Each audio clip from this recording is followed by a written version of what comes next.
Radio Republik Indonesia dengan Warta Berita Pagi. Indonesia mengharapkan Amerika Serikat dapat menjadi salah satu mitra di bidang ekonomi pada saat Presiden bicara mengenai hubungan bilateral, termasuk di bidang investasi. Selama ini kan karantina mandiri itu ada ketentuannya ya, bagi pejabat negara, bagi anggota DPR, bagi anggota TNI Polri yang baru selesai tugas di luar gitu ya, atau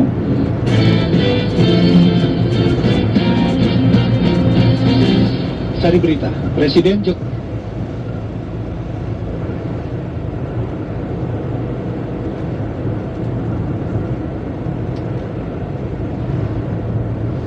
sekilas berita.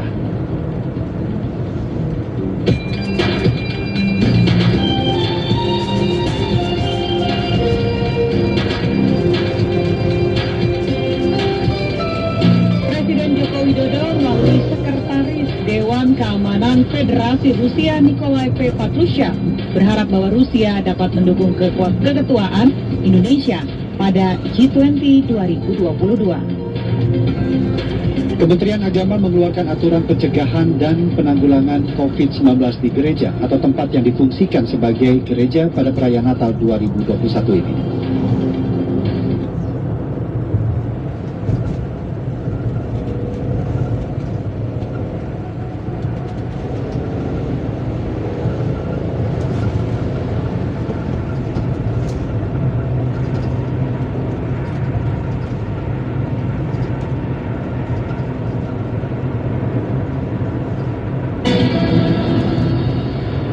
Pendengar, Senin 13 Desember, Presiden Joko Widodo menerima kunjungan kehormatan Menteri Luar Negeri Amerika Serikat Antony Blinken dan Sekretaris Dewan Keamanan Rusia Nikolai Patrushev di Istana Merdeka, Jakarta. Pada setiap pertemuan, Presiden menyampaikan berbagai prioritas Indonesia di dalam ketentuan G20 dan ketentuan di ASEAN pada 2023. Berikut laporan Retno Manisari.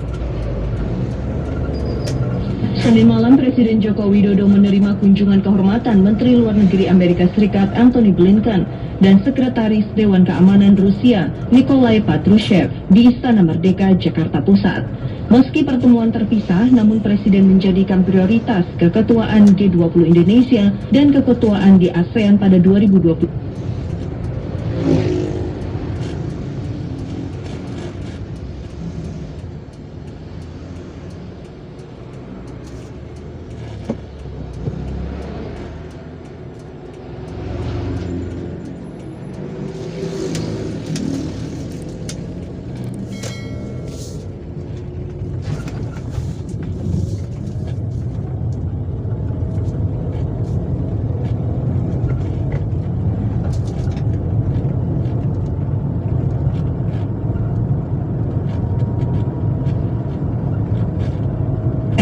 Presiden Jokowi memaparkan berbagai prioritas Indonesia di dalam keketuaannya di G20, termasuk Presiden Jokowi secara khusus mengharapkan adanya dukungan Rusia pada keketuaan Indonesia di ASEAN pada 2023. Selain itu, Presiden juga menyampaikan bahwa di tahun 2023, Indonesia juga akan memegang keketuaan ASEAN dan mengharapkan kerjasama dengan Rusia selama keketuaan Indonesia di ASEAN. Sebelumnya, dalam diskusi terbatas dengan media pada akhir November lalu di Jakarta, Asisten Menteri Luar Negeri Amerika Serikat untuk urusan Asia Timur dan Pasifik, Daniel J. Crittenbrink, menyebut Amerika Serikat akan terus bekerja sama dengan kekuatan militer negara-negara ASEAN di sektor keamanan dan kerjasama militer. Amerika Serikat telah lama dan akan terus berada dalam kekuatan Indo-Pasifik. Tentu saja pasukan penempatan kami di kawasan dan kunjungan pasukan untuk beroperasi secara rutin di seluruh kawasan. Dan yang paling penting, bekerja sama dengan banyak militer negara anggota ASEAN, termasuk tentu saja di sini, di Indonesia. Pada kunjungan kehormatan, Menteri Luar Negeri Amerika Serikat dimanfaatkan Presiden Jokowi untuk memberikan apresiasi atas dukungan yang diberikan Amerika selama pandemi. Sedangkan Sekretaris Dewan Keamanan Rusia, Nikolai Patrushev, dijadwalkan akan menggelar pertemuan dengan Menteri Koordinator Hukum, Politik, dan Keamanan, Mahfud MD, Selasa 14 Desember. Salah satu agendanya adalah penandatanganan nota kesepahaman bidang keamanan informasi internasional. Di akhir keterangan pers, Menteri Luar Negeri Retno Marsudi menekankan Indonesia terus mengembangkan strategic trust dengan semua negara sebagai mitra.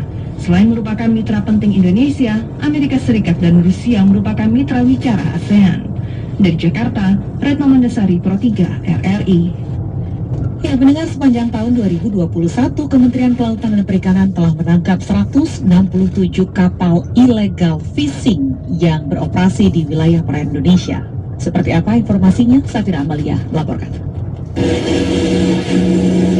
Kementerian Kelautan dan Perikanan (KKP) menindak pelaku illegal fishing dan destructive fishing serta berbagai pelanggaran di bidang kelautan dan perikanan. Hal itu ditunjukkan dengan penangkapan 167 kapal pelaku illegal fishing, 96 pelaku destructive fishing, dan penanganan berbagai kasus di bidang pemanfaatan laut selama tahun 2021. Direktur Jenderal Pengawasan Sumber Daya Kelautan dan Perikanan PSDKP KKP, Laksda TNI Adi Nurawaludin mengatakan satu penangkapan kapal ikan asing asal Malaysia bahkan baru saja terjadi di WPP 571 Selat Melaka dan sedang dalam proses ad hoc ke Pangkalan PSDKP Batam. Khusus untuk tahun 2021, capaian di Jen PSDKP khususnya terkait masalah pemberantasan illegal fishing, kita berhasil melakukan penangkapan dan pemberkasan untuk kapal ikan Indonesia maupun kapal asing itu kurang lebih 167 kapal dengan perincian kapal ikan Indonesia 114 kapal dan kapal ikan asing 52 kapal. Perincian Indonesia 114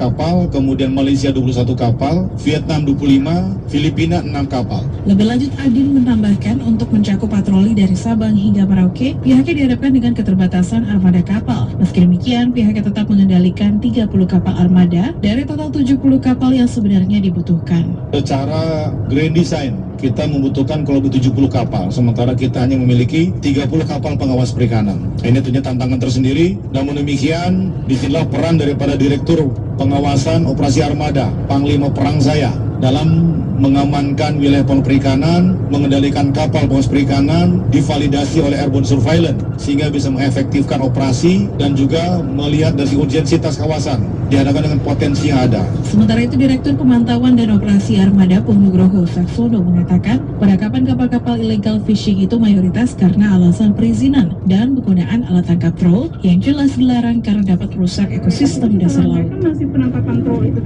penggunaan troll. Kan tadi ada 53 yang kapal asing, ya kapal asing. Yang kapal lokal itu sisanya. Kalau yang asing tidak berizin. Oh, izinnya lebih ke izin ya, Pak? Iya, rata-rata gitu. Kesamaan lebih situ ya, Pak? Lebih ke sana, karena itu yang menjadi hakal kalau izin, Pak. Selain kasus illegal fishing dan destructive fishing, selama tahun 2021, KKP juga menangani sejumlah kasus pelanggaran di bidang kelautan, diantaranya terkait dengan pemanfaatan pulau-pulau kecil, penanganan pencemaran perairan, serta penyelesaian sengketa kapal kandas yang merusak terumbu karang di berbagai daerah. Dari Jakarta, Safira Amalia, Pro 3 RRI. Guna mempercepat pembangunan infrastruktur telekomunikasi di seluruh wilayah Indonesia, Kementerian Komunikasi dan Informatika menggandeng para pemerintah daerah dalam perjanjian kerjasama pinjam pakai lahan untuk membangun tower BTS. Kita simak laporan Fitra Maria berikut ini. Artinya, ini merupakan pencapaian yang selama ini mungkin belum pernah kita lakukan Bapak Ibu sebelumnya.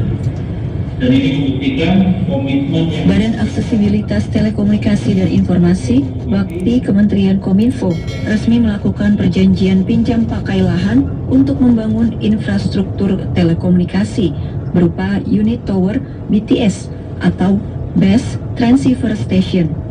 Perjanjian itu disaksikan oleh para bupati dan perwakilan bupati dari 14 kabupaten yang hadir dalam penandatanganan nota kesepahaman MOU Senin 13 Desember 2021. Direktur Utama Bakti Kominfo, Anang Latif, mengatakan sepanjang tahun 2020 pihaknya sudah menyelesaikan sekitar 1.200 lebih tower BTS untuk layanan 4G, termasuk di wilayah 3T.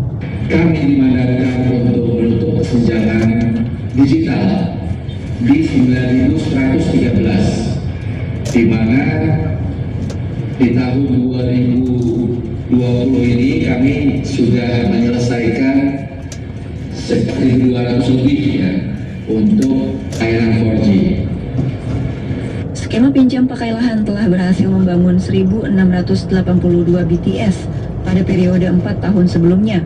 Sementara 4.200 BTS lainnya masih diproses hingga saat ini. Direktur Layanan Telekomunikasi dan Informasi untuk Masyarakat dan Pemerintah Bakti Kominfo, Dani Januar Ismawan mengungkapkan capaian penyelesaian administrasi tersebut sudah mencapai 60% dari total seluruh site Indonesia. Kami juga tentunya berharap untuk kabupaten yang masih berproses dalam penyelesaian administrasi ini dapat segera menyelesaikan seluruh administrasi hingga 100%. Sebagai upaya memberikan akses internet yang merata bagi masyarakat, Bakti Kominfo menargetkan tahun depan penyediaan infrastruktur BTS tersebar di 7.904 lokasi yang berada di lingkungan desa atau kelurahan di seluruh wilayah Indonesia. Dari Jakarta, Fitra Maria, Pro 3, RRI. Badan Penanggulangan Bencana Daerah atau BPBD Kabupaten Klaten terus melakukan pemantauan fasilitas penanganan bencana seperti tempat pengungsian atau yang biasa disebutkan shelter. Tapi kesiapan petugas khususnya bahaya Gunung Merapi ini juga yang menjadi sorotan utama. Adam Susanto melaporkan selengkapnya. Beberapa waktu ini kan cukup ramai melakukan panas dan terjadi Badan Penanggulangan Bencana Daerah BPBD Kabupaten Klaten terus melakukan pemantauan terhadap fasilitas penanganan bencana di wilayah tersebut, khususnya bahaya Gunung Merapi. Beberapa kesiapan yang kini sedang dilakukan berupa tempat penampungan pengungsi seperti halnya shelter di Desa Demak Ijo, Karanglongko, di Kebun Arum, dan di Desa Kebun Dalem, Lor Prambanan, Klaten. Selain itu juga BPBD juga melakukan penyegaran terhadap para personilnya. Demikian disampaikan Kepala Pelaksana BPBD Kabupaten Klaten Sri Winoto kepada wartawan. Cek shelter itu memang menjadi salah satu bagian untuk siap-siapkan kita lihat kondisinya sejauh mana dan kesiapan petugasnya bagaimana kita lakukan.